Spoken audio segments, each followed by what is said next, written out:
आज भोपाल में देश के 17 प्रांतों के बिजली उपभोक्ताओं का यह जो सम्मेलन हो रहा है, समागम हो रहा है, जिसकी चिंता इलेक्ट्रिसिटी अमेंडमेंट बिल 2022 के प्रति है, जिसकी चिंता बिजली के निजीकरण के प्रति है, जिससे कंज्यूमर्स को, उपभोक्ताओं को सबसे बड़ा नुकसान होने जा रहा है।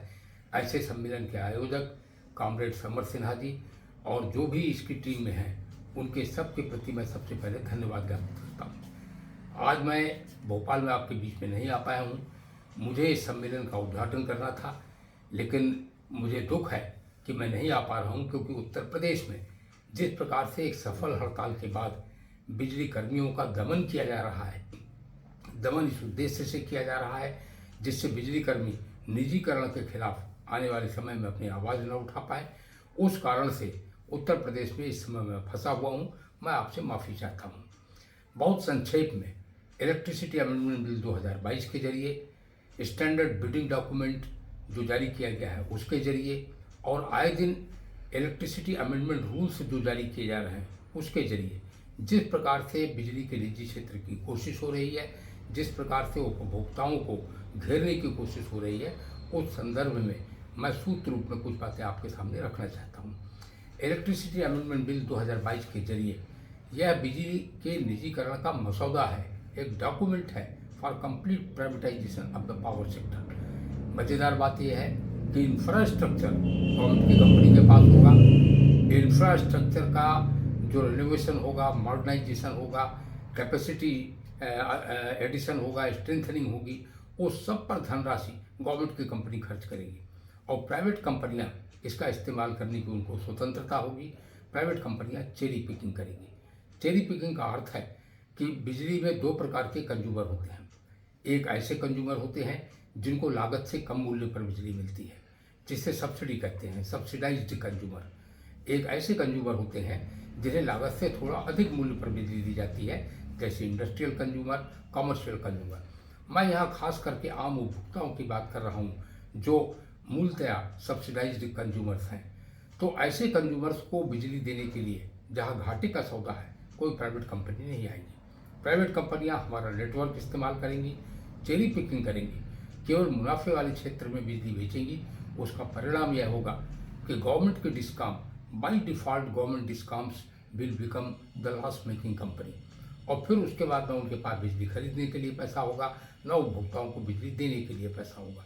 इसका सबसे बड़ा नुकसान उपभोक्ताओं को उठाना पड़ेगा। जहाँ तक केंद्र सरकार यह दावा करती है कि यह अमेंडमेंट बिल कंज्यूमर्स चॉइस देगा, इससे बड़ा कोई धोखा नहीं है, इससे बड़ा कोई झूठ नहीं है। इस कारण से, क्योंकि यह this will not be the consumers choice, this will be the suppliers choice. मैंने अभी कहा चेरी पिकिंग होगी। कंज्यूमर को, जब घाटे वाले कंज्यूमर को, जो डोमेस्टिक कंज्यूमर है, जो किसान है, जो बुनकर है, जब उसको कोई आपूर्ति करने वाला ही नहीं होगा तो उसका चॉइस कहाँ होगा? बाय डिफ़ॉल्ट वह तो गवर्नमेंट कंपनी के पास रहेगा, घाटे में जो कंपनी चली जाएगी। This will be the choice of the suppliers. तो यह कारपोरेट घरानों को मदद करने के लिए किया जा रहा है। फिर अमेंडमेंट बिल में लिखा हुआ है, they have modified section 61G। 61G क्या कहता है? Cost reflective tariff. और उसमें साफ शब्दों में लिखा हुआ है, all the prudent cost of the electricity will be recovered. अब प्रूडेंट कास्ट का मतलब क्या होता है? बिजली की पूरी लागत। अब यहाँ यह बात भी मैं आपके सामने रखना चाहता हूँ कि बिजली की लागत में सबसे बड़ी लागत पावर परचेज की होती है। 80% लागत बिजली की पावर परचेज कास्ट होती है। निजी घरानों से बड़े महंगे दाम पर बिजली खरीदी जा रही है। आज जब मध्य प्रदेश में यह सम्मेलन हो रहा है तो मैं इस बात का उल्लेख करना चाहूँगा कि 8,000 करोड़ रुपए प्रति वर्ष मध्य प्रदेश के पावर डिस्कॉम्स निजी घरानों को बिना 1 यूनिट बिजली खरीदे उसका भुगतान कर रहे हैं फिक्स कास्ट के रूप में। तो ऐसी व्यवस्था में यह 8,000 करोड़ रुपए किसके ऊपर थोपा जाएगा? यह कॉमन कंज्यूमर से ही वसूला जाएगा। तो यह सारा बोझ 61G में अमेंडमेंट करके all the prudent cost will be recovered. आज देश में औसतन बिजली की लागत उपभोक्ता तक पहुंचाने की जो पावर परचेज कास्ट है, ट्रांसमिशन डिस्ट्रीब्यूशन की कास्ट है, वह लगभग 7 रुपये पर यूनिट के आसपास आती है। अर्थात 7 रुपये प्रति यूनिट की दर से अगर किसानों को भुगतान करना पड़ेगा तो 10 हार्स पावर के 10 हार्स पावर की एक किसान को महीने में 10,000 रुपये का भुगतान करना होगा। अब एक किसान की यह हैसियत नहीं है कि 10,000 रुपये का भुगतान कर सके। जो 100 यूनिट, 200 यूनिट, 300 यूनिट, 400 यूनिट तक का उपभोग करने वाले कॉमन कंज्यूमर्स हैं, उनका किसी का बिल 10 रुपये प्रति यूनिट से कम नहीं आएगा। उदाहरण के तौर पर मैं बता दूं कि बहुत ज़्यादा चर्चा निजी क्षेत्र की होती है, और निजी क्षेत्र इस समय मुंबई में काम कर रहा है। मुंबई में निजी क्षेत्र की डोमेस्टिक पावर की दरें 14 रुपये से 16 रुपये प्रति यूनिट तक है। मैं तो 10 रुपये प्रति यूनिट की ही बात कर रहा हूँ। तो सबसे बड़ा बोझ कंज्यूमर्स पर इसका डाला जाने वाला है। निजी घराना वैसे भी हम सब लोग जानते हैं इस बात को कि प्राइवेट कंपनी कोई धर्म खाता उनका नहीं होता है। प्राइवेट कंपनी तो मुनाफा कमाने के लिए आएगी। सरकारी क्षेत्र की company no loss no profit पर बिजली सप्लाई कर रही है। जब स्टेट इलेक्ट्रिसिटी बोर्ड थे तो 3% ROR 3% रेट ऑफ रिटर्न का एक्ट में प्रोविजन था, और वह 3% भी रेट ऑफ रिटर्न किसी स्टेट इलेक्ट्रिसिटी बोर्ड को प्रोवाइड नहीं किया गया। नतीजे के रूप में इलेक्ट्रिसिटी बोर्ड घाटे में चले गए।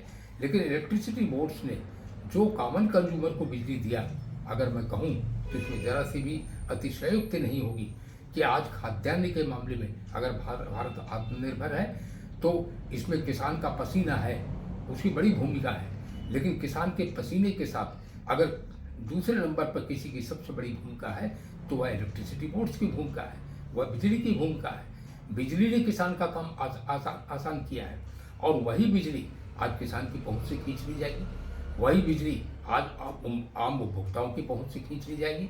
मैं धन्यवाद करना चाहता हूं संयुक्त किसान मोर्चे का। संयुक्त किसान मोर्चे ने इस अमेंडमेंट बिल की खतरनाक प्रोविजन को समय से पहचान लिया, और उनके मांग पत्र में जो किसानों की मांग है उसके अतिरिक्त यह एक बड़ी मांग है कि इलेक्ट्रिसिटी अमेंडमेंट बिल 2022 को वापस लिया जाए। तो जिस चीज़ को किसानों ने समझ लिया है, उस चीज़ को आम उपभोक्ताओं ने समझ लिया है, जिसको बिजली कर्मियों ने समझ लिया है, उस पर एक जन आंदोलन बनाने की बात है।